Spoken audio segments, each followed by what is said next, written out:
जिंदगी दिन ब दिन टेंशन पर टेंशन देती चली जा रही। इसीलिए अल्लाह कुरान में कहता है लक़द खलक़नल इंसान फी कबद, हमने इंसान को इस तरीके से पैदा किया है। इंसान जिंदगी बड़ी स्ट्रगल करता है, संघर्ष करता है, मेहनत करता है, कद्दो काविश करता है। इंसान की जिंदगी में दिन ब दिन टेंशन बढ़ती चली जाती है। जिंदगी टेंशन का नाम है मेरे भाई। दुनिया में कोई ये कहता है मुझे कोई टेंशन नहीं, झूठ बोलता है। सबको टेंशन है। यह अलग बात है कि कोई अपनी टेंशन को दिल और दिमाग पे लेके परेशान रहता है और कोई मस्त मौला जिंदगी गुजारता है। बोल एक जुमला बोलते हैं ना कि टेंशन लेना नहीं चाहिए, टेंशन दे देना चाहिए। टेंशन लेने से क्या फायदा है? टेंशन लेने से, दिमाग खराब करने से टेंशन खत्म तो नहीं हो जाएगी, मसला हल तो नहीं हो जाएगा। उससे बेहतर है मुस्कुराओ, हंसो, टेंशन आएगी देखा जाएगा। कुछ लोगों की लाइफ स्टाइल ऐसी होती है। तो जिंदगी के ये अलग अलग चरण हैं, अलग अलग स्टेज हैं, अलग अलग दौर हैं। अब जो आयत करीमा मैंने आपके सामने पढ़ी है खुतबे मसनूना के बाद, ये सूरे हदीद की आयत नंबर 20 है, आयत नंबर 20 है। इस आयत में अल्लाह ताला ने एक आयत में इंसान के जीवन में जितने चरण आते हैं, अब बंगला में इसको क्या बोलते हैं मुझे नहीं मालूम, हिंदी में चरण बोलते हैं, इंग्लिश में स्टेज बोलते हैं, स्टेजेस। इंसान की जिंदगी में जितने स्टेजेस आते हैं, जितने चरण आते हैं, जितने दौर आते हैं, एक आयत में अल्लाह ताला ने वो सारे दौर भी बयान कर दिए और फिर दुनिया की हकीकत भी अल्लाह ने बयान कर दी और हमें किसकी तैयारी करना चाहिए अल्लाह ने ये भी बयान कर। इस एक आयत को समझ लिया आपने तो आज की तकरीर आपको समझ में आ जाएगी इंशाअल्लाह। कुरान का 27वां पारा सूरे हदीद की आयत नंबर 20। एलमू अन्नमल हयातुद दुनिया लइबु व लहवु व ज़ीनतु व तफाखुरुम बैनकुम। एक बात बोलूं, यूट्यूब पर जाओ और सर्च करो सूफी अब्दुल रशीद। ये अफ्रीका के कारी हैं, क्या नाम है? सूफी अब्दुल रशीद। बिल्कुल अफ्रीकन कैसे होते, गोरे तो नहीं होते, काले ही होते हैं। ये काले हैं, अफ्रीका के हैं, काले हैं। अल्लाह अकबर, क्या कुरान पढ़ते हैं। कभी रात में ईयरफोन लगा के सूफी अब्दुल रशीद की कोई तिलावत सुनो, यही आयत जो मैं पढ़ रहा हूं ये उनकी आवाज में सुनो, अल्लाह की कसम खा के कहता हूं म्यूजिक भूल जाओ। ये जो म्यूजिक सुन करके सुकून मिलता है ना, ये दिल के मुर्दा होने की अलामत है। ये इस बात की निशानी, ये संकेत है कि तुम्हारा दिल मुर्दा हो चुका है, तुम्हारे दिल में कुरान की मोहब्बत खत्म हो चुकी है, तुम्हें म्यूजिक से सुकून मिलता है। अल्लाह कुरान में कहता ला बिज़िक्रिल्लाहि तत्मइन्नुल कुलूब।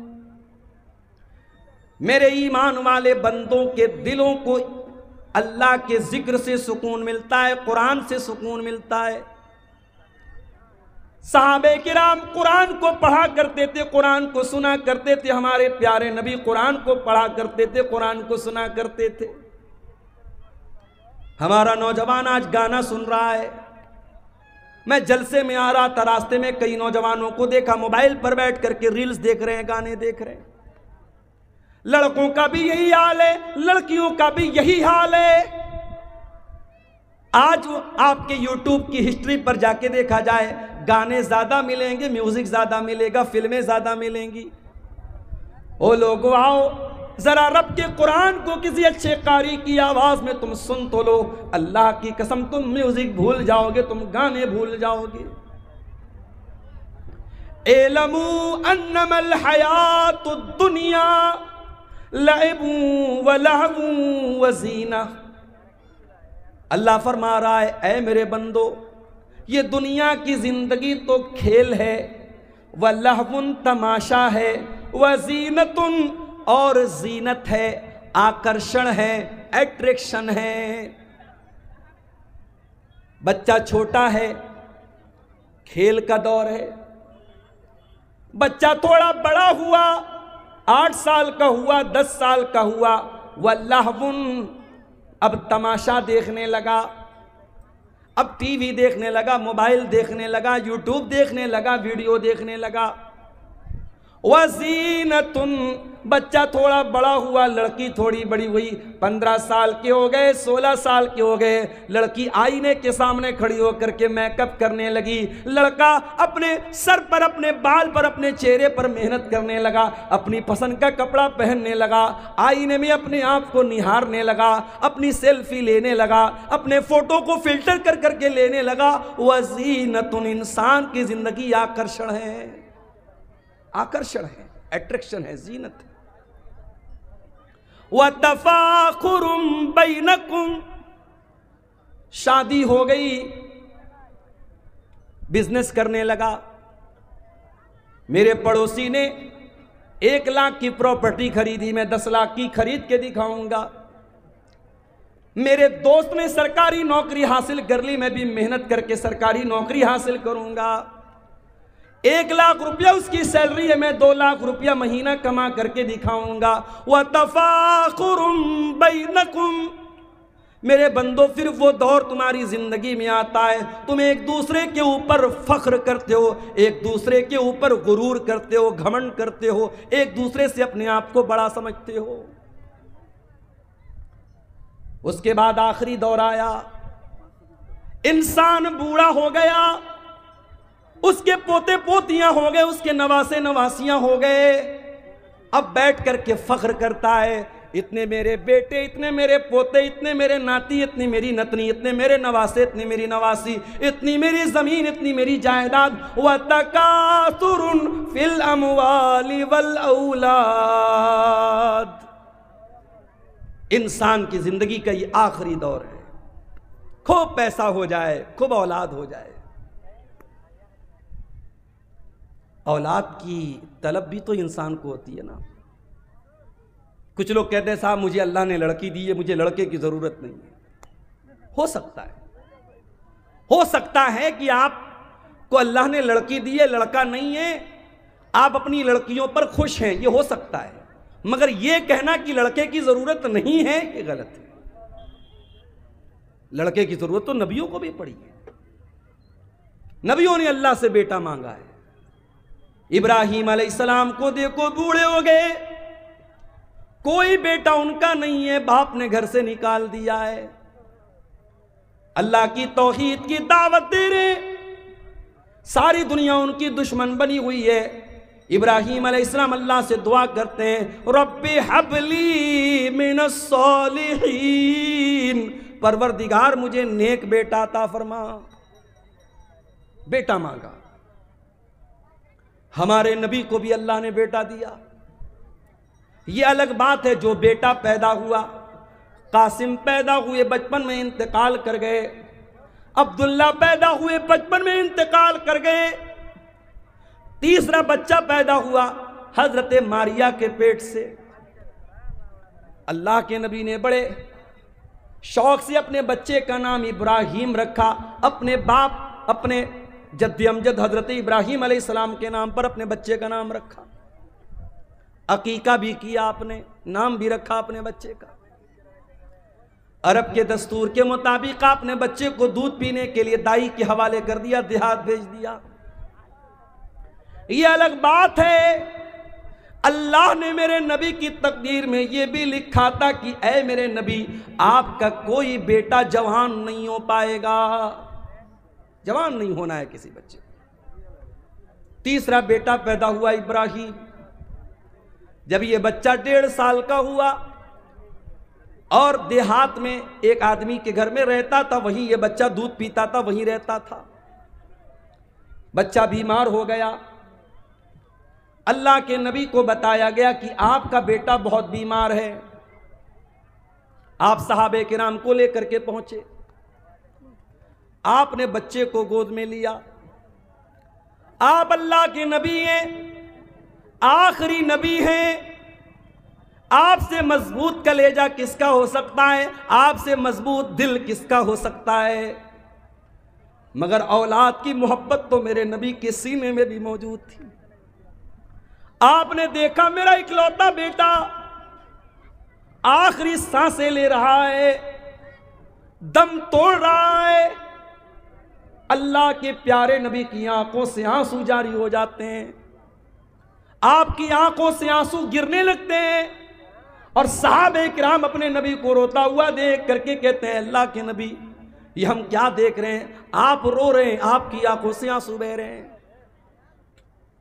आप फरमाते, हाज़िही रहमतुन जअलहल्लाहु फी कुलूबि इबादिही। ऐ मेरे सहाबा, ये आंसू मुहम्मदुर रसूलुल्लाह के आंसू नहीं है, ये इब्राहीम के अब्बा के आंसू हैं, ये इब्राहीम के बाप के आंसू हैं। ये एक बाप के आंसू हैं जो मोहब्बत में अपने बेटे की जुदाई में निकल रहे हैं। ये एक बाप के दिल से निकले हुए दर्द के आंसू हैं, रो रहे हैं अल्लाह के लिए। आज तो पीरों और फकीरों को लोगों ने यह दर्जा दे दिया है। पीर साहब को इतना पावर है कि एक आदमी तकरीर में बयान कर रहा है, वीडियो मौजूद है फेसबुक के ऊपर, आप जाके देख सकते हैं, कि शेख अब्दुल कादिर जिलानी का मुरीद था, कब्र में पहुंचा मरने के बाद, मुनकर नकीर आए सवाल पूछने के लिए। जैसे ही सवाल पूछा, शेख अब्दुल कादिर जिलानी के मुरीद ने कहा, तुम्हें मालूम नहीं मैं किसका मुरीद हूं? कहा, किसके मुरीद हूं? कहा, मैं गौसे आजम का मुरीद हूं, मैं शेख अब्दुल कादिर जिलानी का मुरीद हूं। इतना सुनना था, मुनकर नकीर भाग गए, भाई तेरे से कोई सवाल नहीं करना, तुझसे कुछ नहीं पूछना, तू इतनी बड़ी हस्ती का मुरीद है। ये किस्से गढ़ने वाले, ये कहानियां गढ़ने वाले, ये करामतें गढ़ने वाले, ये क्यों भूल जाते हैं कि अल्लाह के नबी से बड़ा कोई इंसान दुनिया में नहीं गुजरा, आपसे बड़े मर्तबे वाला कोई नहीं गुजरा। और आपका ये हाल है, आपका अपना बच्चा है, आपके हाथों में दम तोड़ रहा है और आप कुछ नहीं कर पा रहे हैं। यहां तो कितने मुर्दों को जिंदा कर दिया शेख अब्दुल कादिर जिलानी। या मेरे नबी अपने बच्चे को मरता हुआ देख करके रो रहे हैं और कुछ नहीं कर पा रहे। बेटा मर जाता है, मुहम्मदुर रसूलुल्लाह की आंख से आंसू निकलते और आप क्या कहते हैं? ओ लोगो, ओ मेरी प्यारी माँ बहनों, जब तुम्हारे किसी बच्चे का अल्लाह न करे कभी अगर इंतकाल हो जाए, तुम्हारा कोई अजीज अगर मर जाए, कोई रिश्तेदार अगर मर जाए, कोई करीबी अगर मर जाए और तुम्हें रोने का दिल चाहे, तुम्हारी आंखों से आंसू निकले, तुम्हें अपनी जबान से कोई लफ्ज निकालने का दिल चाहे, तो जरा अपने नबी का ये नमूना भी देख लेना। क्या फरमाया? इन्नल आइना तदमा वल कल्ब यहज़ुन वला नक़ूलु इल्ला मा यर्ज़ा रब्बुना।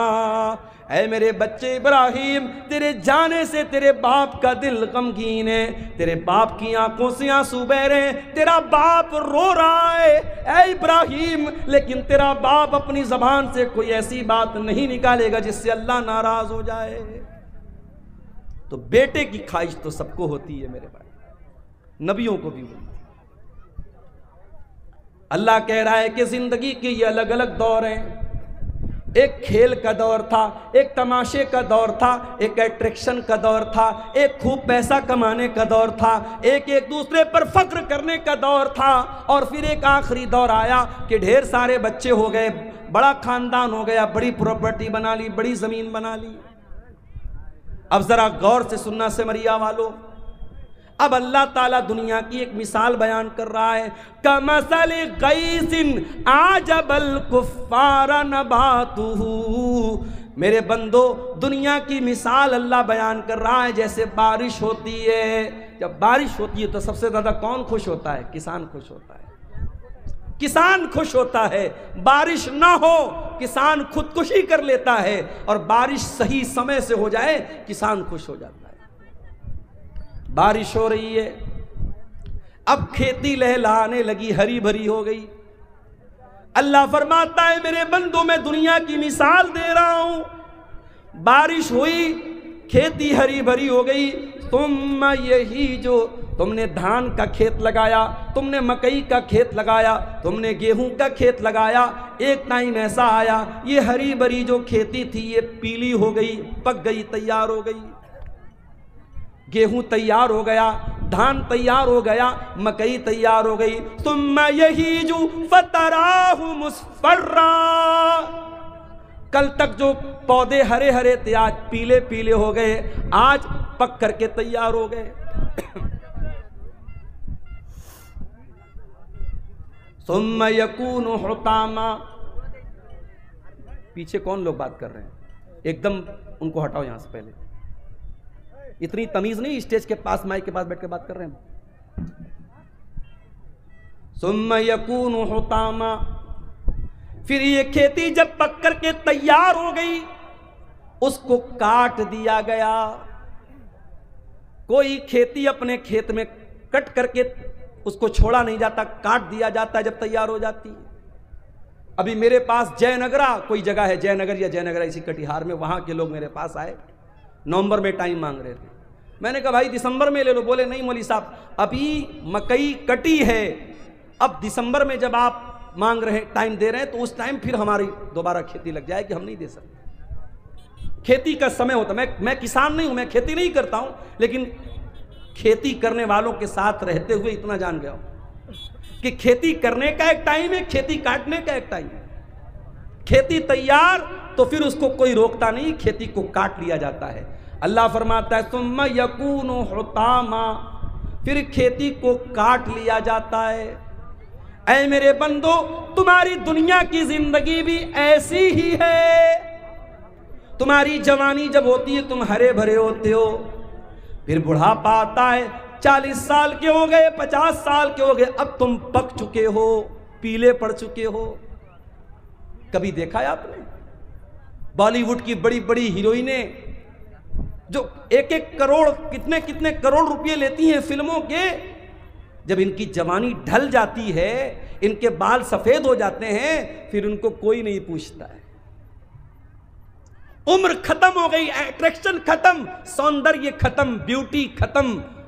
इंसान जब बूढ़ा होने लगता है, उसके जिस्म की फिटनेस खत्म होने लगती है। कोई लाखों में हजारों में कोई एक होता है जो बहुत ज्यादा कसरत करता हो, बहुत ज्यादा जिम जाता हो, बहुत ज्यादा अपनी ग़िज़ा पे ध्यान देता हो, तो वो भी 50 साल तक 55 साल तक अपने आप को मेंटेन रखेगा। फिर उसके बाद तो उस पर भी बुढ़ापा आना है ना भाई। बुढ़ापे की कोई दवा नहीं है, बुढ़ापे का कोई इलाज नहीं। अल्लाह फरमाता है मेरे बंदो, तुम कल तक हरे भरे थे, आज बुढ़ापा आ गया, पक गए। सुम्मा यकूनु हुतामा, और जिस तरीके से खेती जब पक जाए तो खेती को काट लिया जाता है। ऐ मेरे बंदो, एक दिन ऐसा आएगा, मौत का फरिश्ता आएगा और तुम्हें काट डालेगा, तुम्हें खत्म कर देगा। इसी गांव के एक साहब ने बताया, 2 साल का बच्चा तालाब में डूब करके इंतकाल कर जाता है, मां बाप सब्र करने के सिवा कुछ नहीं कर पाते।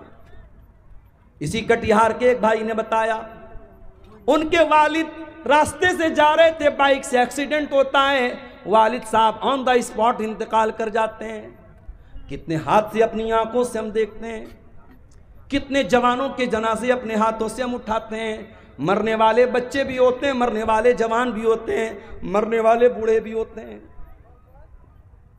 मौत का फरिश्ता कभी यह देख के नहीं आता कि आपकी उम्र हो गई कि नहीं। मौत का फरिश्ता अल्लाह के हुक्म से आता है। सुम्मा यकूनु हुतामा, एक दिन तुमको कट जाना है, मर जाना है, दुनिया से चले जाना है। कब तक रहना है नहीं पता, 40 साल भी रह सकते हो, 50 साल भी रह सकते हो सकता है कि कल की सुबह का सूरज भी तुम न देख पाओ। मेरे बंदो, ये दुनिया की जिंदगी खत्म हो जाएगी। वफिल आखिरति अज़ाबुन शदीदुन व मग़फ़िरतुम मिनल्लाहि व रिज़वान, और जब अल्लाह ताला के पास जाओगे तो वहां 2 रास्ता है, एक तरफ अल्लाह का अज़ाब है, एक तरफ जहन्नम की आग है, और दूसरी तरफ अल्लाह ताला की नेमत है, अल्लाह की जन्नत है, अल्लाह का की रजा है। अब तुम तय कर लो तुमको जन्नत में जाना है कि जहन्नम में जाना है। तुम तय कर लो, तुम डिसाइड कर लो, तुम फाइनल कर लो। वमल हयातुद दुनिया इल्ला मताउल गुरूर, और ये दुनिया की जिंदगी जिस पर तुम इतना फख्र करते हो, इतना नाज करते हो, जिस दुनिया की जिंदगी के लिए तुम कितना हराम काम करते हो, कितना नाजायज काम करते हो, ये दुनिया तो धोखे का सामान है। दुनिया तो धोखा है, धोखा। बड़े बड़े बादशाहों ने जब महल बनाया तो क्या ये सोच के बनाया कि मैं मर जाऊंगा? नहीं। फिरौन इतना बड़ा बादशाह, मूसा अलैहिस्सलाम बात करने के लिए आए तो फिरौन कह रहे चुप, तू बात मत कर, तुझसे मैं क्यों बात करूं, तू है कौन? मूसा अलैहिस्सलाम ने कहा मैं अल्लाह का रसूल हूं। कहा कि अरे जाओ, तुम रसूल बन गए, मैं जानता नहीं क्या तुमको, मेरे महल में तुम पले बड़े हो, मैं जानता हूं, तू तो ढंग से बात नहीं कर सकते हो, तुम क्या नबी बनोगे? फिरौन ने हजरत मूसा का मजाक उड़ाया, क्योंकि मूसा अलैहिस्सलाम बचपन में एक आग की चिंगारी से उनकी जबान कट गई थी, इसलिए उनकी जबान में लड़खड़ाहट थी। अल्लाह की कुदरत देखो, जिस पैगंबर की जबान में लड़खड़ाहट है उस पैगंबर को अल्लाह ताला आसमान पहाड़ पे बुलाता है, कूहे तूर पे बुलाता है और उस पैगंबर से अल्लाह कलाम करता है, बातचीत करता है। और जब मूसा अलैहिस्सलाम से अल्लाह ताला ने कलाम किया तो मूसा अलैहिस्सलाम दुआ करते हैं, रब्बिश्रह ली सदरी वयस्सिर ली अमरी वहलुल उक़दतम मिन लिसानी यफ़क़हू क़ौली। परवरदिगार मेरे सीने को मेरे लिए खोल दे, मेरे मामले को मेरे लिए आसान बना दे, और अल्लाह मेरी ज़बान की लुकनत को दूर कर दे, मेरी ज़बान की गिरे को दूर कर दे, मेरी ज़बान की लड़खड़ाहट को दूर कर दे, यफ़क़हू क़ौली, ताकि लोग मेरी बात को समझ सकें। तो फिरौन ने मजाक उड़ाया, कहा अरे जाओ, तुम क्या बात करोगे? अल्लाह का मजाक उड़ाया, मूसा अलैहिस्सलाम का मजाक उड़ाया। कहा कि ऐ मूसा, मैं इतना बड़ा बादशाह हूं, हाज़िहिल अनहारु तजरी मिन तहती, ये बड़ी बड़ी नदियां, ये दरियाए नील, ये दरियाए कुलजुम, ये बड़ी बड़ी नदियां, ये बड़े बड़े दरिया मेरे महल के नीचे से जाते हैं, इन दरियाओं का मैं मालिक हूं, इन नदियों का मैं मालिक हूं। अल्लाह ने कहा अच्छा, तो तुझे अपनी ताकत पे बड़ा नाज है, अपनी बादशाहत पे बड़ा नाज है, अपनी नदियों पे बड़ा नाज है, आ मैं तुझे तेरा अंजाम चखाता हूं। मूसा अलैहिस्सलाम जाने लगे, पीछे फिरौन पीछा कर रहा है, मूसा अलैहिस्सलाम ईमान वाले लोगों को लेकर के जा रहे हैं। सामने दरिया आ जाता है, मूसा अलैहिस्सलाम के साथी कहते हैं इन्ना लमुदरकून, ऐ मूसा अब तो हम अरेस्ट हो जाएंगे, गिरफ्तार हो जाएंगे, पकड़ लिए जाएंगे, सामने पानी है और पीछे फिरौन का लश्कर है। अभी हालात आप देख रहे हैं मुल्क के, क्या हो रहा है, जुल्म की कितनी इंतहा हो रही है। जुल्म करने वाले कल तक जब अवाम से उनका ताल्लुक था तब तक हम इंसाफ की अदालतों में जाकर के इंसाफ के लिए हम दरवाजे खटखटा सकते थे, मगर जब जुल्म का कोड़ा इंसाफ करने वालों के हाथ में आ जाए, हुकूमत करने वालों के हाथ में आ जाए और जो जालिम है वही मुनसिफ बन जाए, तो फिर मजलूम फरियाद करे तो भी किससे करे, मजलूम जाए तो किसके पास जाए। दंगा करने वाला, फसाद करने वाला कौन, सारी दुनिया को मालूम है। किसके जुलूस में मां बहन की गालियां दी गई, वीडियो मौजूद है, जमाना शाहिद है। मगर आज हिंदुस्तान की तारीख लिखने वाला लिखेगा कि जुल्म की तारीख कैसे लिखी जा रही थी, किस तरीके से मजलूमों के घर गिराए जा रहे थे, किस तरीके से मजलूमों के बच्चों और औरतों पर जुल्म किया जा रहा था। याद रखो मेरे भाइयों, अल्लाह का कानून याद रखो, अल्लाह की सुन्नत याद रखो। अल्लाह अपनी धरती पर कभी जालिमों को बरकरार नहीं रखता, जालिमों की हुकूमत को बरकरार नहीं रखता। अल्लाह ने इस धरती पर मुशरिक और कुफ्र करने वालों की हुकूमतों को बरकरार रखा है, मगर जालिम को अल्लाह ने जड़ से उखाड़ के फेंक दिया। हर जालिम अपना अंजाम याद रखे। अरबी में कहावत है, लेकुल्ले फिरौन मूसा, हर फिरौन के लिए अल्लाह ताला ने किसी मूसा को तैयार करके रखा। मूसा अलैहिस्सलाम जा रहे हैं, पीछे फिरौन है, सामने पानी है। कौम के लोग कहते हैं Musa we will be arrested, we will be captured, हम तो पकड़ लिए जाएंगे, गिरफ्तार हो जाएंगे। मूसा अलैहिस्सलाम कहते हैं ऐ मेरी कौम के लोगों, डरने की जरूरत नहीं है। इन्न मइया रब्बी सयहदीन, मेरा रब मेरे साथ है, मेरा रब जरूर कोई ना कोई रास्ता निकालेगा। ये जो ईमान था मूसा अलैहिस्सलाम के दिल में, ऐ भारत के मुसलमानों, ऐ हिंदुस्तान के मुसलमानों, ये ईमान अपने दिल में पैदा करो। तुम अल्लाह अकबर की सदा देने वाले हो, तुम ला इलाहा इल्लल्लाह का कलमा पढ़ने वाले हो। तुम्हारा ईमान हुकूमतों पर नहीं है, तुम्हारा ईमान सियासी पार्टियों पर नहीं है।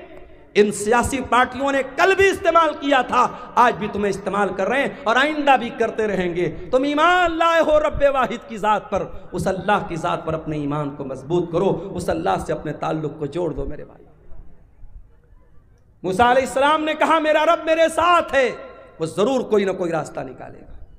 अभी इतना कहा था मूसा अलैहिस्सलाम ने कि कुरान कहता है फ़अौहैना इला मूसा अनिद्रिब बिअसाकल बहरा, हमने मूसा को हुक्म दिया कि अपनी लाठी को पानी के ऊपर जाके मार दो।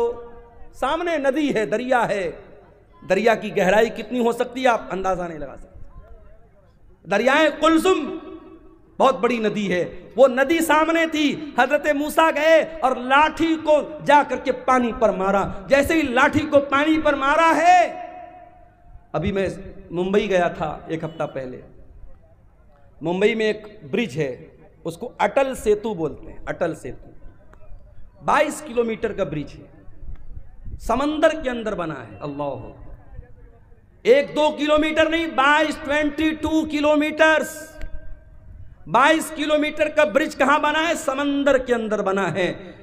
इंसान को अल्लाह अगर इतना दिमाग दे सकता है कि इंसान समंदर में ब्रिज बना सकता है, वही 22 किलोमीटर लंबा, तो वो अल्लाह जिसने इंसान को इतना माइंड दिया है, इतना दिमाग दिया है, उस अल्लाह के लिए कौन सी बात नामुमकिन है मेरे भाई। मूसा अलैहिस्सलाम ने लाठी को मारा, न कोई इंजीनियर आया, न कोई नक्शा बना, न कोई पिलर खड़ा हुआ, बीच में रास्ता बन गया। पानी, एक तरफ का पानी इधर रुक गया, एक तरफ का पानी उधर रुक गया और बीच में रास्ता बन गया। अब मूसा अलैहिस्सलाम अपने साथियों को लेकर चल पड़े। जरा इमेजिन करो, तसव्वुर करो, दोनों तरफ पानी रुका हुआ है और मूसा अलैहिस्सलाम बीच में जा रहे हैं अपने साथियों के साथ। फिरौन ने देखा मूसा जा रहे हैं, उनके साथ ईमान वाले जा रहे हैं और पानी बीच में रुका हुआ है, बीच में रास्ता बना हुआ है। फिरौन ने अपने लश्कर से कहा चलो तुम भी इसी रास्ते पर चलो। फिरौन भी चल पड़ा, फिरौन का लश्कर भी चल पड़ा। मूसा अलैहिस्सलाम और ईमान वाले नदी को पार कर गए। जब उस पार चले गए, अल्लाह ने पानी को मिला दिया, पानी को मिला दिया अल्लाह ने।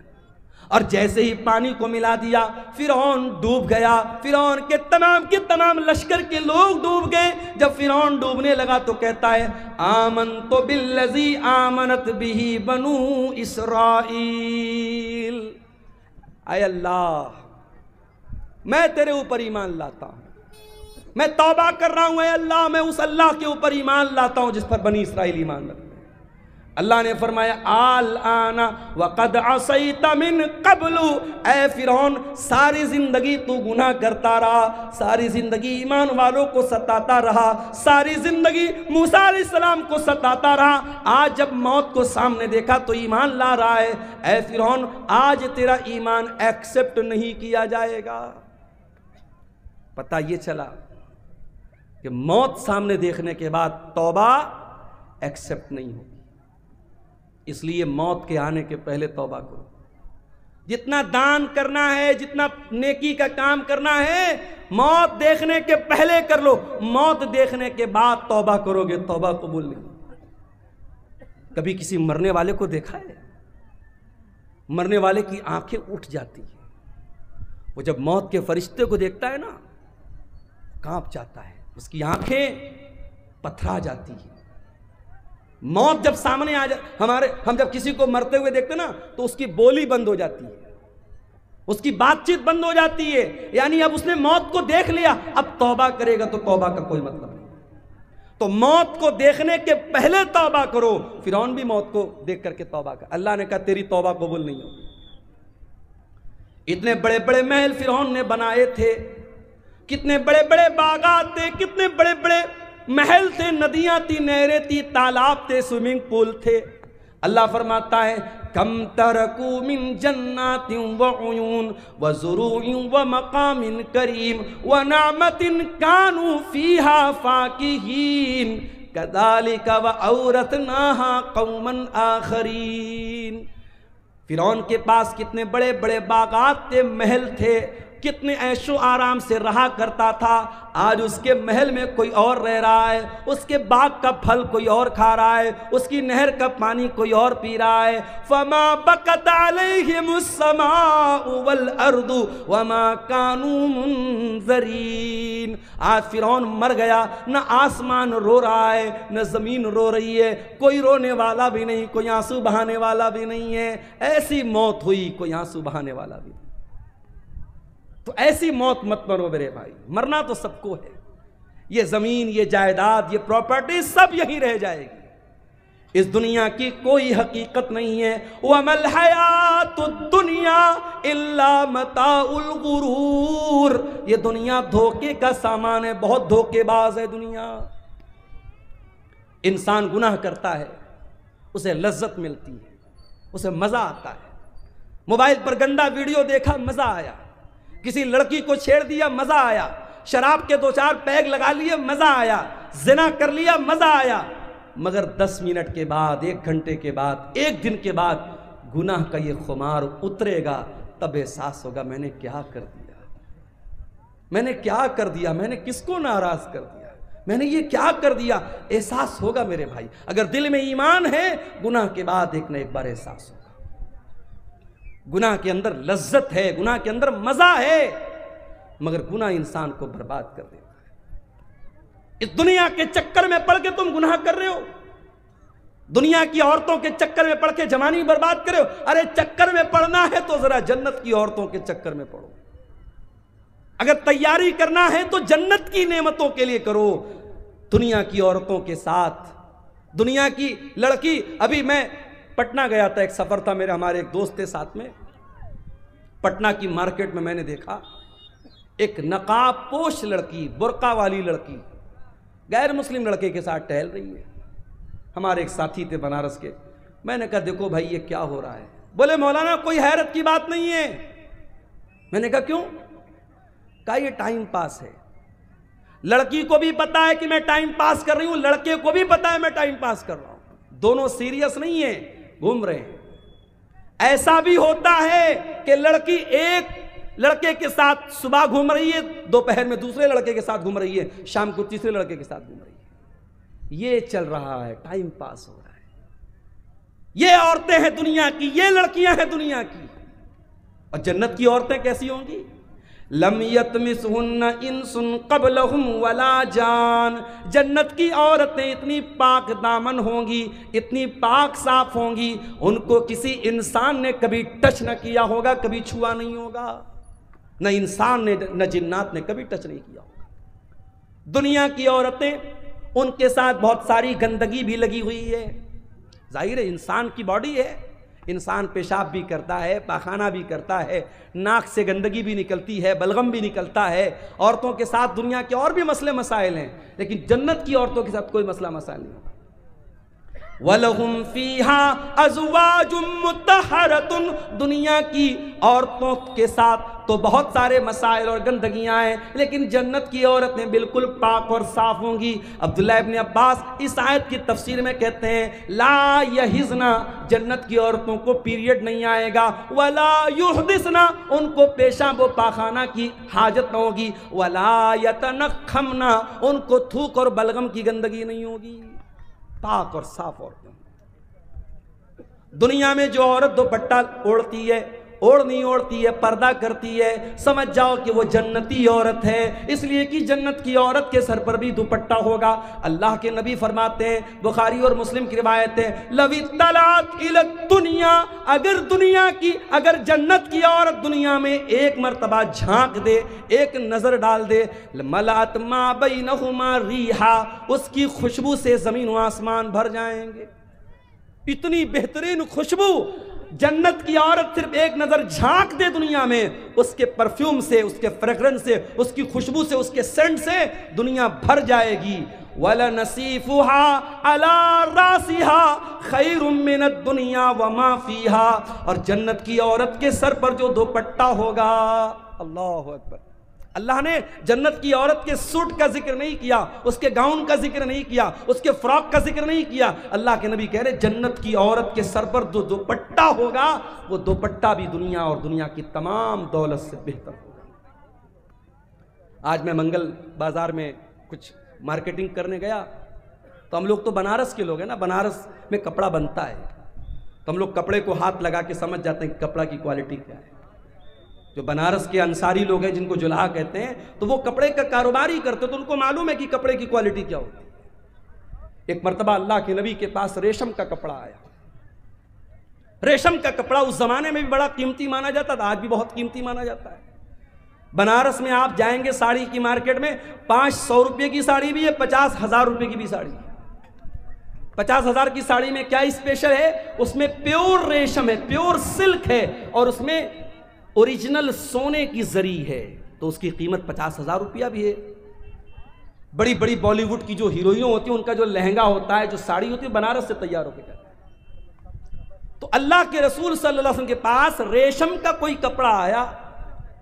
अब सहाबे किराम अरब के रहने वाले थे, रेशम वहां नहीं बनता था, रेशम का कपड़ा नहीं मिलता था।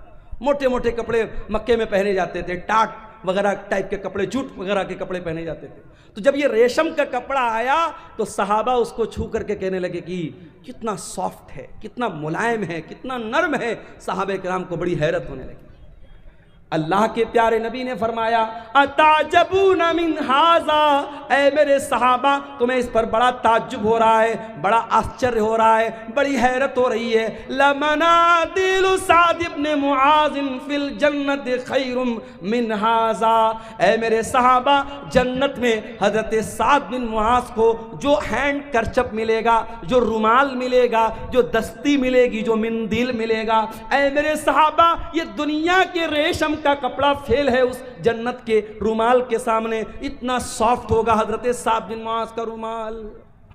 जब जन्नत का रुमाल इतना सॉफ्ट होगा, तो जन्नत का कपड़ा कितना प्यारा होगा। अल्लाह ने जब जन्नत के कपड़े का जिक्र किया तो फरमाया, सियाबन खुज़रम मिन सुंदुसिन व इस्तबरक, जन्नतियों के बदन पर रेशम का कपड़ा होगा, और रेशम भी दो टाइप का होगा, एक रेशम सुंदुस होगा और एक रेशम इस्तबरक होगा। सुंदुस बोलते हैं जो बारीक रेशम होता है, और इस्तबरक जो थोड़ा थोड़ा मोटा रेशम होता है। मेरी एक बच्ची का नाम सुंदुस, एक बच्ची का नाम इस्तबरक है। ये कुरान की इन्हीं आयतों की रोशनी में मैंने रखा है। सुंदुस के माने भी रेशम होता है, इस्तबरक के माने भी रेशम होता है। तो जन्नतियों का कपड़ा इतना आलीशान होगा। तुम दुनिया के कपड़े पर मर रही हो मेरी बहनों, तुम अपनी अलमारी पे कपड़े निहार रही हो, अपने वार्डरोब में कपड़े निहार रही हो, और अपने मेकअप आइटम को देख रही हो, अपनी ज्वेलरी बॉक्स को देख रही हो। आओ जरा जन्नत की ज्वेलरी तैयार करो, जरा जन्नत के कपड़े तैयार करो, जरा जन्नत के लिए अपने आप को तैयार करो। दुनिया की जिंदगी की क्या हकीकत है मेरे भाई। आगाह अपनी मौत से कोई बशर नहीं, आगाह अपनी मौत से कोई बशर नहीं, सामान 100 बरस का है पल की खबर नहीं। कितनी औरतों को मैंने देखा, बड़े कपड़े इकट्ठा करती थी, बड़ी ज्वेलरी इकट्ठा करती थी, मर गई। आज उनके कपड़े उनकी बेटियां लेके जा रही हैं, उनकी बहुएं लेके जा रही हैं, उनकी पड़ोस की औरतें लेके जा रही, उनके रिश्तेदार की औरतें लेके जा रही हैं। आप नहीं जानते कपड़ा आपका है कल कौन पहनेगा, मकान आपका है कल कौन रहेगा, नेमतें आपकी हैं, दौलत आपकी है, कल कौन फायदा उठाएगा। आगाह अपनी मौत से कोई बशर नहीं, सामान 100 बरस का है पल की खबर नहीं। एक बहुत बड़े बादशाह गुजरे, उनका नाम था हारून रशीद। हारून रशीद एक मुसलमान बादशाह थे, खलीफा थे। उनके दौर में एक बहुत अल्लाह के नेक बंदे थे, उनका नाम था इब्ने सम्माक। हारून रशीद एक मरतबा इब्ने सम्माक से मिलने के लिए गए। ऐ इब्ने सम्माक, आप बहुत बड़े आलिम दीन हैं, मैं आपके पास आया हूं, आपसे मसला मसाइल नहीं पूछना है, मैं आपसे बस ये पूछना चाहता हूं कि कुछ नसीहत कर दीजिए। कोई पैगाम मुझे दे दीजिए, कोई मैसेज दे दीजिए, कोई संदेश दे दीजिए, कोई नसीहत दे दीजिए।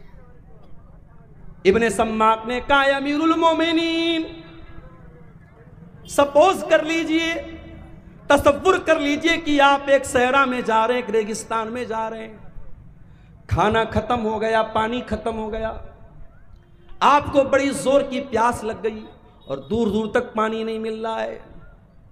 आप जैसे जैसे आगे बढ़ रहे हैं, आपका गला सूख करके कांटा हो रहा है और प्यास से आपका बुरा हाल हो रहा है। इतने में एक आदमी आता है और उसके पास एक प्याला पानी है।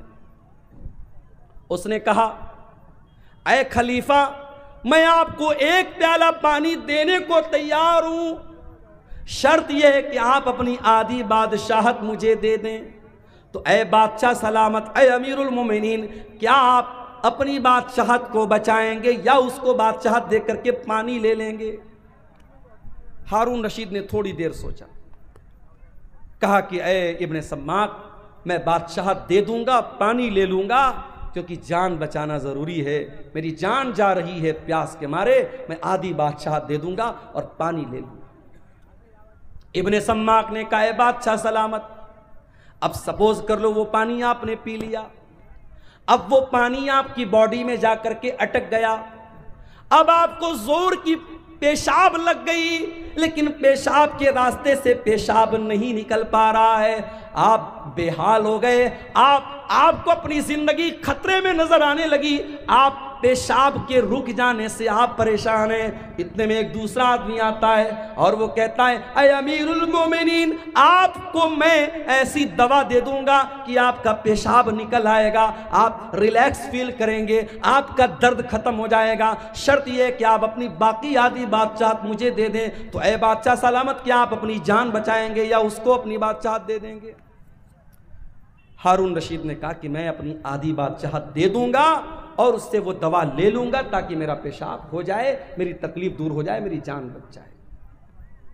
इब्ने सम्माक ने कहा, बस ऐ हारून रशीद, फंजुर या अमीरल मोमिनीन इला मुल्की का हाजत तवीली वल अरीस, ऐ बादशाह सलामत, इतनी लंबी चौड़ी आपकी बादशाहत है, ला तुसावी शरबतन व बउलतन, इतनी बड़ी बादशाहत की क्या हैसियत है कि पेशाब के चंद कतरे और पानी के चंद कतरों की वैल्यू आपकी सारी हुकूमत के बराबर है। ऐ बादशाह सलामत, कभी इस हुकूमत पर नाज न करना, कभी गुरूर न करना, अगर वक्त पड़ गया तो पानी के चंद कतरों के बराबर आपकी बादशाहत है और पेशाब के चंद कतरों के बराबर आपकी बादशाहत है। मेरे भाइयों, ये है दुनिया की हकीकत। दुनिया के पीछे मत मरो मेरे भाइयों। हर जुमा के दिन आप सुनते हैं इमाम साहब सूरह आला की तिलावत करते हैं, बल तुसिरूनल हयातद दुनिया वल आखिरतु खैरुम व अबका। मेरे बंदो, तुम दुनिया की जिंदगी को तरजीह देते हो, तुम दुनिया की जिंदगी को ऊपर रखते हो, जबकि आखिरत की जिंदगी ज्यादा बेहतर और ज्यादा बाकी रहने वाली है। तुम्हें तो आखिरत की तैयारी करना चाहिए। अब सवाल पैदा होता है कि क्या हम दुनिया में ना रहें, दुनिया का हक अदा ना करें, बीवी का हक अदा ना करें, बच्चों का हक अदा ना करें? नहीं, ये इस्लाम की तालीम नहीं है। हमें दुनिया में रहना है, हमें बीवी का हक भी अदा करना है, हमें बच्चों का हक भी अदा करना है, हमें माँ बाप का हक भी अदा करना है, लेकिन हमें दिल नहीं लगाना है दुनिया से। जगह जी लगाने की दुनिया नहीं है, ये इबरत की जा है, तमाशा नहीं है। दिल लगाओ तो जन्नत से लगाओ, दिल लगाओ तो आखिरत से लगाओ। दुनिया दिल लगाने का ठिकाना नहीं है। दुनिया में कैसे रहना है? अल्लाह के प्यारे नबी अब्दुल्ला इब्ने उमर का कंधा पकड़ करके कहते हैं, कुन फिद दुनिया का गरीब। ऐ अब्दुल्ला, दुनिया में ऐसे जिंदगी गुजारो जैसे परदेसी जिंदगी गुजारता है। बिहार के बहुत सारे लोग बंबई में रहते हैं, बंबई में दंगा हो जाता है, फसाद हो जाता है, तो बंबई में जो बिहार का रहने वाला, यूपी का रहने वाला, बंगाल का रहने वाला आदमी है, वो डर जाता है कि यार मेरा तो यहां कोई नहीं है, ये तो परदेश है, मेरा गांव नहीं है, मेरा इलाका नहीं है, मेरा क्या होगा। वो रहता है बंबई में, कमाता है बंबई में, खाता है बंबई में, मगर उसे अपना असल वतन याद रहता है। वो कटिहार के फला गांव का रहने वाला है, वो गांव से याद रहता है। अल्लाह के नबी फरमाते हैं तुम दुनिया में इस तरीके से जिंदगी गुजारो जैसे कोई अजनबी, कोई परदेसी जिंदगी गुजारता है। औ आबिरु सबीलिन, या ऐसे जिंदगी गुजारो जैसे कोई मुसाफिर जिंदगी गुजारता है। मुझे कल कटिहार से निकलना है, इंटरसिटी पकड़ना है, इंटरसिटी पटना जा रही है, रास्ते में बेगूसराय भी आ रहा है, रास्ते में मानसी भी आ रहा है, रास्ते में महेश खुंड भी आ रहा है, रास्ते में बरौनी भी आ रहा है। मुझे भूख लगेगी, मैं उतर करके चिप्स ले लूंगा, मैं बिस्किट ले लूंगा, मैं नमकीन ले लूंगा, मगर मुझे मालूम है मुझे पटना तक जाना है, मेरी मंजिल पटना है, मेरी मंजिल बनारस है। मैं जा करके ठहरूंगा अपनी मंजिल पर, मैं जा करके रुकूंगा अपनी मंजिल पर। मैं बीच के स्टेशनों से फायदा तो उठा सकता हूं, मगर मेरा टारगेट मेरी मंजिल होगी, मेरा मकसद मेरी मंजिल होगी। अल्लाह के नबी कह रहे हैं दुनिया में ऐसे जिंदगी गुजारो जैसे मुसाफिर जिंदगी गुजारता है। और सहाबे किराम हमारी तरह रात में 2-2, 3-3 बजे तक तकरीर नहीं सुनते थे। नबी ने इतनी हदीस बयान की, अब्दुल्लाह इब्न उमर ने सुन लिया। अब अब्दुल्लाह इब्न उमर खुद कहते हैं ओ लोगो कान खोल करके सुन लो, इज़ा अस्बहत फला तंतज़िरिल मसा, जब सुबह हो जाए तो शाम का वेट न करो, शाम की प्रतीक्षा न करो, शाम का इंतजार न करो। शाम हो जाए तो सुबह का इंतजार न करो। ओ मेरी प्यारी माओ बहनों, ओ मेरे प्यारे नौजवान साथियों, जाओ जरा बिस्तर पे सोने के पहले ये हदीस याद कर लेना, ये सोच करके बिस्तर पे जाना, आय अल्लाह अगर आज की रात मेरी जिंदगी की आखिरी रात हो गई, आय अल्लाह सारे आमाल तो गुनाहों से भरे हैं, सारा रजिस्टर तो गुनाहों से भरा है, अय अल्लाह अगर इसी हाल में तेरे पास चला गया, अय अल्लाह तो इसी हाल में तेरे पास में चली गई, अय अल्लाह मेरा क्या बनेगा, मेरा क्या हाल बनेगा। मेरे प्यारे साथियों, जब रात में बिस्तर पे सोने जाया करो तो ये एक बार सोच लिया करो। अल्लाह के हजरत अब्दुल्लाह इब्न उमर कहते हैं जब शाम हो जाए तो सुबह का इंतजार मत किया करो, और सुबह हो जाए तो शाम का इंतजार मत किया करो। और आगे फरमाते हैं वखुज़ मिन सिहतिका लिमरज़िका, और जब तुम्हारी तंदुरुस्ती मौजूद है तो तुम बीमारी के दिन की तैयारी कर लो, और अपनी जिंदगी में मौत की तैयारी कर लो, मौत की तैयारी कर लो। माशाअल्लाह कटिहार बड़ी तरक्की पर है। मैं आज मार्केट में गया, हमारे कुछ दोस्त लोग भी साथ में थे, कितने बड़े बड़े रेस्टोरेंट बन गए हैं। स्टेशन के सामने एक छोटा सा होटल था, बिस्मिल्लाह होटल। आज गया तो देखा बहुत बड़ा सा रेस्टोरेंट बना है, उसका नाम है तंदूरी महल। बड़े बड़े होटल खुल रहे हैं कटिहार में। अभी हैदराबाद में गया था, एक दो महीना पहले मेरा सफर था, कुछ साथियों के साथ रात में निकला। मेरा ख्याल है कि रात के 12 या 1 बज रहे थे। दोस्तों ने कहा चलिए मौलाना आपको चाय पिलाते। मैंने कहा यार 12-1 बज रहा है, चाय मिलेगी? बोले चलिए आप हैदराबाद में। हैदराबाद में चाय की एक बहुत बड़ी दुकान है, नाम नोट कर लो, कभी जाना तो चाय पी लेना, नीलोफर होटल। नीलोफर नाम है, लड़की का नाम नहीं बता रहा, होटल का नाम बता रहा हूं, नीलोफर। रात के 1 बजे मैं गया साथियों के साथ। मैं सोचा यार रात का 1 बजा है, 2-4 लोग वहां होंगे। गया तो वो भीड़ है, रश है, मर्दों का, औरतों का, लड़कों का, लड़कियों का, मुसलमानों का इलाका है, मुस्लिम मेजॉरिटी इलाका है, और रश भरा पड़ा है। तो अब हैदराबाद शहर है भाई, खाने पीने का शहर है। अब कटिहार में भी वो चीजें आ रही, पूर्णिया में भी वो चीजें आ रही। तरक्की पर है जमाना, जमाना तरक्की पर तो है मेरे प्यारे साथी। लेकिन ये बात याद रखो, तरक्की का मतलब ये नहीं है कि आप अपने अल्लाह को भूल जाएं। 4 पैसे आ गए, स्टैंडर्ड बन गए, घर में स्टैंडर्ड बन आ गया, इसका मतलब ये नहीं कि आपके घर की औरतें पर्दा करना बंद कर दें। स्टैंडर्ड बन गए तो कुरान पढ़ना बंद कर दो, ऐसा नहीं है मेरे भाई।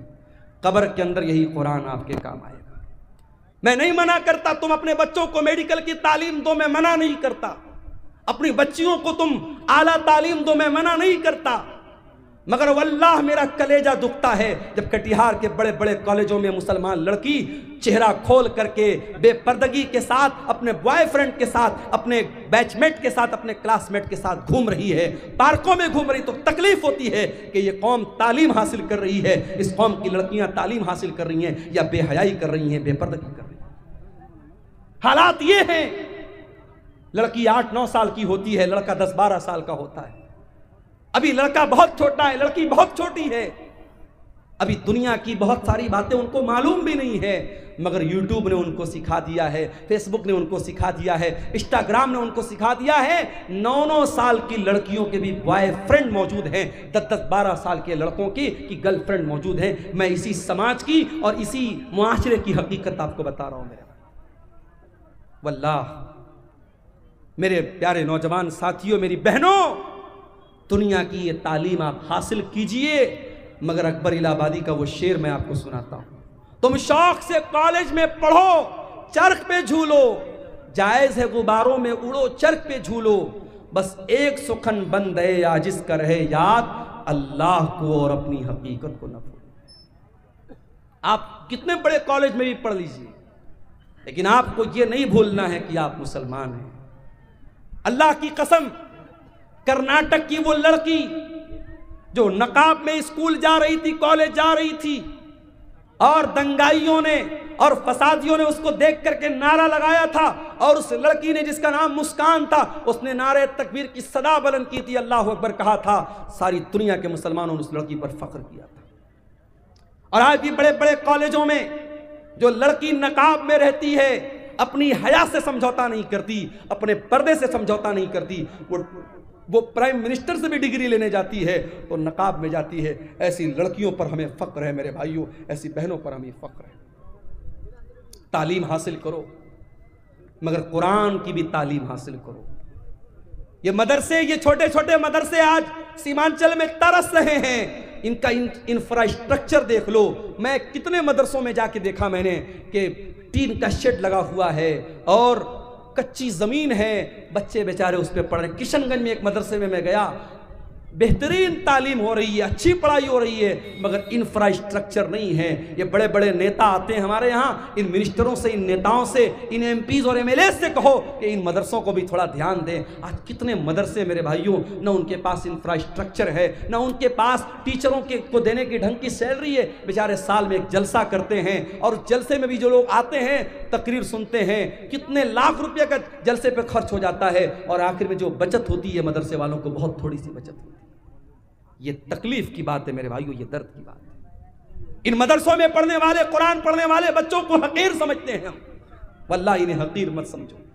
तुम डॉक्टर बन जाओ, तुम इंजीनियर बन जाओ, तुम IAS ऑफिसर बन जाओ, मुबारक हो तुम्हें। ये कुरान पढ़ने वाले, ये दुबले पतले बच्चे, ये पतली दाल पीने वाले बच्चे, ये बगैर छिला हुआ आलू खाने वाले बच्चे, ये जागीर का खाना, अपनी इज्जत और खुददारी को कुचल कर घरों से ले जाके टिफिन लेकर खाना लाने वाले ये बच्चे, इन्हें हकीर मत समझो मेरे भाइयों। अल्लाह के नबी फरमाते हैं, खैरुकुम मन तअल्लमल कुरान व अल्लमहु, तुम में सबसे बेहतरीन इंसान वो है जो कुरान को सीखता है और कुरान को सिखाता है। कब्र में यही कुरान आपके काम आएगा।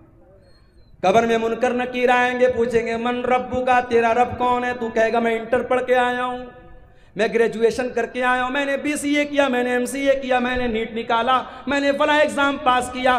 फरिश्ता पूछेगा मन नबियों का, तेरे नबी कौन है? माँ दीनों का, तेरा दीन क्या है? अगर आपने दुनिया की सारी तालीम हासिल की है, अगर आपने रब का कुरान नहीं पढ़ा है, अगर आपने मोहम्मद रसूलुल्लाह की हदीसों को नहीं पढ़ा है, कुरान और सुन्नत को नहीं पढ़ा है, आप मुनकर नकीर के सवाल का जवाब नहीं दे पाएंगे। उस सवाल का जवाब अगर चाहिए तो कुरान पढ़ना पड़ेगा, हदीसों को पढ़ना पड़ेगा। मेरे भाइयों, आज का दौर तो बहुत अच्छा दौर है। आज ऑनलाइन भी आप दीन की तालीम हासिल कर सकते हैं। अपनी बहनों से कहना चाहूँगा जो कॉलेज में पढ़ती हैं, जो यूनिवर्सिटी में पढ़ती हैं, ऐ मेरी प्यारी बहनों, आज ऐसे कोर्स भी हो रहे हैं, ऑनलाइन कोर्स हो रहा है। लॉकडाउन में खुद मैंने कई कोर्स चलाए ऑनलाइन, और मुझे बड़े फ़ख्र के साथ आज मैं दुबई तक मेरे स्टूडेंट मौजूद हैं। मेरे पास मैसेज आता है, मौलाना साहब मैं आपका स्टूडेंट हूँ। लड़कियों का, मेरी मुसलमान बहनों का भी कभी कभी फ़ोन आता है। बड़ी खुशी होती है कि जब वो कहती हैं कि मैंने आपसे ऑनलाइन कोर्स तालीम हासिल की थी। आज मदरसे की चार दीवारी के अंदर बैठ कर के दीन की तालीम अगर देना पॉसिबल है तो ऑनलाइन भी आप तालीम हासिल कर सकते हैं और तालीम दे सकते हैं। मेरे प्यारे साथियों, दुनिया का जितना इल्म हासिल करना है कर लो, मगर कब्र में जो काम आने वाला इल्म है वो आखिरत का इल्म है, वो कुरान सुन्नत का इल्म है। और अल्लाह ताला कुरान में कहता है यालमून ज़ाहिरम मिनल हयातिद दुनिया, मेरे बहुत सारे बंदे ऐसे हैं जिनके पास दुनिया की तो बहुत नॉलेज है लेकिन आखिरत के मामले में गाफिल है। कहीं ऐसा ना हो मेरे भाइयों, दुनिया की डिग्रियां तो हमारे पास हो, दुनिया का इल्म तो हमारे पास हो, मगर आखिरत के मामले में हम जीरो हों, आखिरत की हमें कोई नॉलेज ना हो। इमाम हसन बसरी कहते हैं कि कुछ लोग इतने माहिर होते हैं, इतने काबिल होते हैं कि अपने उंगली के नाखून पे रख के बता देते हैं कि दीनार का वजन कितना है। इतने माहिर होते हैं, अपने दुनिया के मामले में इतने काबिल होते हैं, लेकिन 2 रकात नमाज पढ़ने का तरीका उनको नहीं आता। इसी कटिहार में मुझे याद है, नमाज पढ़ने के लिए बैठा, पीछे से एक आदमी आता है, उसको किसी ने बताया कि अब्दुल गफ्फार साहब नमाज पढ़ रहे हैं, जाओ उनके साथ पढ़ लो। नमाज खत्म हो चुकी थी, मैं बाद में आया था, मैं अपनी अलग नमाज पढ़ रहा था। अब वो आदमी आया तो उसको ये भी पता नहीं कि दाएं खड़ा होना है कि बाएं खड़ा होना है, ये भी नहीं मालूम। कितने इलाकों में जाता हूं, मैं मुसाफिर हूं, जोहर की नमाज का टाइम है, मस्जिद के इमाम साहब ने कहा मौलाना साहब आप नमाज पढ़ा दीजिए। मैं कहता हूं भाई मैं मुसाफिर हूं, रहने दीजिए। नहीं मौलाना आप आए, आप पढ़ा दीजिए। मैं ऐलान भी कर देता हूं कि मैं मुसाफिर हूं, मैं 2 रकात पढ़ूंगा, आप लोग पूरी कर लीजिएगा। उसके बावजूद बहुत सारे लोग सलाम फेर देते हैं और फिर ताकने लगते हैं, और फिर उनको समझ में आता है बाकी लोग 2 रकात पढ़, तो वो भी जल्दी जल्दी उठ के पढ़ने लगते हैं। मालूमात नहीं है मेरे भाई, जबकि हर जलसे में जा रहे हैं, हर तकरीर सुन रहे हैं, इतनी तकरीरें सीमांचल में हो रही हैं, मगर दीन की जो तालीम है मेरे भाइयों, जो कुरान का दर्स है, जो नमाज का तरीका है, जो अकीदे की मोटी मोटी बातें हैं, वो आज मैं गांव-गांव जाता हूं तो मैं देखता हूं वो चीज़ें भी हमें नहीं मालूम। हम बड़े फ़ख्र के साथ पूरे इंडिया में हम बयान करते हैं कि ये शेरशाबादी ये कौम है, जो सीमांचल के अंदर ये कौम है, और 90% ये कौम अहले हदीस कौम है, मगर आज शेरशाबादियों में भी तावीज़ पहना जा रहा है। आज शेरशाबादियों में भी बाज बस्तियों में कब्र परस्ती शुरू हो गई है, तावीज़ और गंडा शुरू हो गया है, हराम किस्म की झाड़ फूक शुरू हो चुकी है। क्यों? क्योंकि अकीदा मजबूत नहीं है, तौहीद मजबूत नहीं है, दीन का इल्म नहीं है। मेरे प्यारे साथियों, दीन का इल्म हासिल करो, दीन का इल्म ही आपको कयामत के दिन भी काम आएगा और कब्र में भी काम आएगा। मैं मना नहीं करता, आप दुनिया की तरक्की हासिल कीजिए, दुनिया को कामयाब बनाइए, मगर कुरान हमें जो दुआ सिखाता है, रब्बना आतिना फिद दुनिया हसना व फिल आखिरति हसनतन व क़िना अज़ाबन्नार। ऐ अल्लाह तू दुनिया की भी भलाई हमको अता फरमा दे और आखिरत की भलाई भी हमको अता फरमा दे और जहन्नम की आग से हमको बचा ले। दुनिया में आप तरक्की करें, इस्लाम को कोई एतराज़ नहीं है, मगर दुनिया की 50 साल की ज़िंदगी में आप तरक्की कर लें, पैसा कमा लें, नाम कमा लें, इससे इम्पॉर्टेंट बात यह है, इससे अहम बात यह है कि जो परमानेंट लाइफ है, जो फॉरएवर है, जो हमेशा रहने वाली ज़िंदगी है, मेरे भाइयों उस ज़िंदगी के लिए आपने क्या तैयारी की है, उस पर आप मेहनत कीजिए। अल्लाह के नबी सल्लल्लाहु अलैहि वसल्लम एक दुआ किया करते थे, बड़ी प्यारी दुआ है, मैं आपको बता रहा हूँ, अगर आपको याद करना है, दुआ की एक पतली सी किताब आती है, नाम नोट कर लीजिए, हिस्नुल मुस्लिम।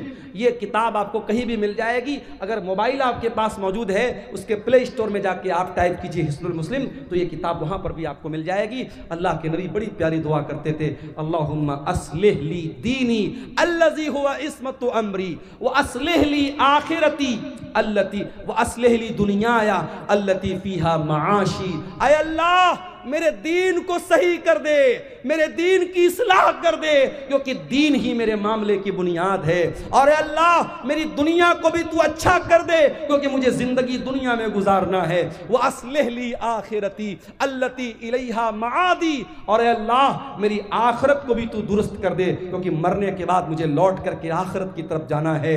वजअलिल हयात ज़ियादतन ली फी कुल्लि खैर। और अल्लाह मेरी ज़िंदगी को ऐसा बना दे कि ज़िंदगी में हर आने वाला दिन पीछे वाले दिन से बेहतर हो, हर दिन कोई नया नेकी का काम करूं, कोई अच्छा काम करूं। इसी कटिहार के इलाके के लोगों ने मुझे बताया कि पर हेड वो 10-10 रुपया कलेक्शन कर रहे हैं। 10 रुपये की आज के ज़माने में कोई वैल्यू नहीं, लोग पान खा जाते हैं 10 रुपये का। परिवार में अगर 5 लोग हैं, 6 लोग हैं, 10-10 रुपया वो सबसे कलेक्शन कर रहे हैं पूरे गांव से।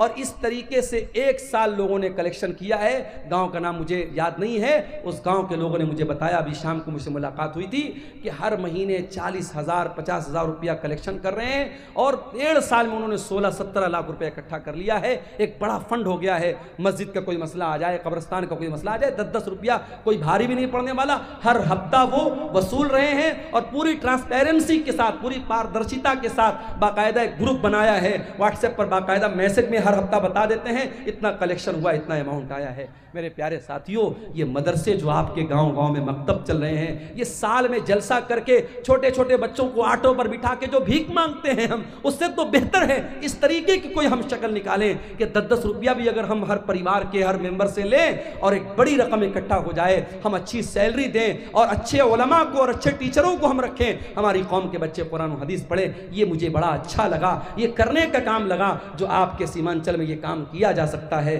मुझे तकलीफ होती है मेरे भाइयों, आज अपने खाने पर, पहनने पर, मुझे इसी शेरशाहबादी समाज के लोगों ने बताया कि आज शेरशाहबादियों में ऐसे भी गांव हैं जहां शादियों में डीजे बज रहा है। मुसलमान आदमी की शादी है, अहले हदीस की शादी है, शेरशाहबादी की शादी है और शादी में डीजे बज रहा है। बाप भी बेशरम लोगों की तरह नाच रहा है, माँ भी बेशरम लोगों की तरह नाच रही है, ये नाच गाना हो रहा है। मेरे प्यारे साथियों, अल्लाह का अजाब नहीं आएगा तो क्या आएगा? यही वो दौर था, अल्लाह के प्यारे नबी ने बताया था कि मेरी उम्मत पर वो दौर आएगा, खस्फुन व मस्खुन, मेरी उम्मत के लोगों को जमीन में धसा दिया जाएगा, मेरी उम्मत के लोगों पर आसमान से पत्थर बरसेंगे और मेरी उम्मत के लोगों को सुअर और बंदर बना दिया जाएगा। ऐसा दौर आएगा। सहाबा ने कहा, अल्लाह के नबी ऐसा दौर कब आएगा? आपने फरमाया, इज़ा ज़हरतिल क़ैनात वल मआज़िब, जब नाचने गाने वालियां मुसलमानों के घरों में आ जाएंगी, वशुरबतिल खुमूर, और मुसलमान शराब पीने लगेगा। अरे शराब तो बहुत हल्की चीज हो गई। आज आपके कटिहार और किशनगंज की रिपोर्ट मेरे पास मौजूद है, आज गांजा पी रहा है मुसलमान का बच्चा, आज चरस का नशा कर रहा है मुसलमान का बच्चा, आज हीरोइन का नशा कर रहा है मुसलमान का बच्चा। आज ये नशे हमारी कौम को डुबो रहे हैं, हमारी कौम के नौजवानों को बर्बाद कर रहे हैं। मेरे प्यारे साथियों, अल्लाह का अजाब अगर आ रहा है तो वजह यही है। मेरे अजीजों, तकरीर कर लेना और करा लेना, जलसे कर लेना करा लेना, ये कमाल नहीं है। कमाल ये है कि हम अपने आप को जांचें और परखें कि हमारा समाज कल कहाँ था और आज कहाँ है। अगर रात भर तकरीर सुनने के बाद भी फजर की नमाज में हमारे पास नमाजी नहीं है, अगर शराब के अड्डों पर कोई कमी नहीं आ रही है, अगर औरतों की बेपर्दगी में कोई कमी नहीं आ रही है, अगर दिल में अल्लाह का डर पैदा नहीं हो रहा है, तो माफ़ कीजिए, हम फेल हो रहे हैं, हमारी सारी मेहनत बेकार हो रही है। हमें इस पर गौर करने की ज़रूरत है। इतना बड़ा सरमाया, सीमांचल में हज़ारों जलसे हो रहे हैं, उम्मत का कैपिटल लग रहा है, उम्मत का सरमाया लग रहा है। इन जलसों से हम क्या हासिल कर रहे हैं? हमारी कौम क्या हासिल कर रही है? हम अपने अंदर सुधार कर रहे हैं कि नहीं कर रहे हैं? अपने अंदर परिवर्तन कर रहे हैं कि नहीं है? इस पर हमें गौर करने की ज़रूरत है। मेरे अजीज़ों, आज का ये जलसा मस्जिद के लिए जलसा था। मुझसे पहले आपने उलमा की तकरीरें भी सुनी और जो चंदा करने वाले मौलवी थे उनके हाथों पर आपने चंदा दिया। जाते जाते भी मेरी गुजारिश है कि अल्लाह के घर में आप ताउन करके जाइएगा। हमारे यहाँ लोग LIC लेते हैं। LIC का एक नारा है, जीवन ज़िंदगी के साथ भी और ज़िंदगी के बाद भी। मैं आपको बता दूं कि मस्जिद में आपका 10 रुपया भी लगा है, मस्जिद में आपका 100 रुपया भी लगा है, तो ये LIC की जो पॉलिसी है ना, वो तो दुनिया में आपके काम आएगी। वो भी हराम तरीके से पैसा कमा रहे हैं आप, LIC का जो पैसा है, लेकिन ये आप जो पैसा लगाए हैं मस्जिद में, ये आपको आखिरत में काम आएगा। अल्लाह के नबी ने कुछ चीज़ों का जिक्र किया है जो मरने के बाद भी इंसान के काम आती हैं। उसमें एक चीज़ क्या है? औ सदक़तिन जारियतिन, ऐसा सदका इंसान करके जाए जो उसके मरने के बाद भी कंटिन्यू जारी रहे। मेरे अजीज़ों, मस्जिद और मदरसे की इमारत में लगने वाला आपका पैसा सदक़े जारिया है। आज हम लोग बड़े खुश होते हैं, साहब मौलाना मुतीउर रहमान साहब के ज़रिए मस्जिद बन रही है, फला मौलाना साहब के ज़रिए मस्जिद बन रही। कभी आपने गौर किया ये जितने मशारी का काम करने वाले उलमा हैं, ये अपना पैसा तो नहीं लगा रहे हैं। ये अरब के कुछ लोग हैं, अल्लाह के नेक बंदे, कोई अपनी माँ के नाम से मस्जिद बनवा रहा है, कोई अपने बाप के नाम से ट्यूबवेल लगवा रहा है, कोई अपने भाई के नाम से मदरसा बनवा रहा है। जो जज्बा अरब के लोगों में पैदा हुआ और हिंदुस्तान और बिहार, बंगाल और नेपाल में उनके पैसे से मस्जिद बन रही है, तो वो जज्बा क्या हमारे अंदर पैदा नहीं हो सकता? मेरे प्यारे साथियों, वो जज्बा यकीनन पैदा हो सकता है। जज्बा पैदा करो, हम अपने लिए जो बनाएंगे वो यहीं रह जाएगा, जो दुनिया के लिए, उम्मत के लिए छोड़ के जाएंगे वो इंशाअल्लाह आखिरत में हमारे काम आएगा। इसलिए जिनको अल्लाह ने नवाजा है वो इस तरीके के नेकी कामों में बढ़ चढ़ के हिस्सा लें। दुनिया की हकीकत के मौजू पर ये चंद बातें आपके सामने मैंने रखी हैं। अल्लाह से इस दुआ के साथ रब्बुल आलमीन हमें दुनिया के साथ साथ आखिरत की तैयारी करने की तौफीक अता फरमाए। रब्बुल आलमीन हमें जन्नत में ले जाने वाला अमल करने की तौफीक अता फरमाए। रब्बुल आलमीन हमें सही मानों में जन्नती बना दे।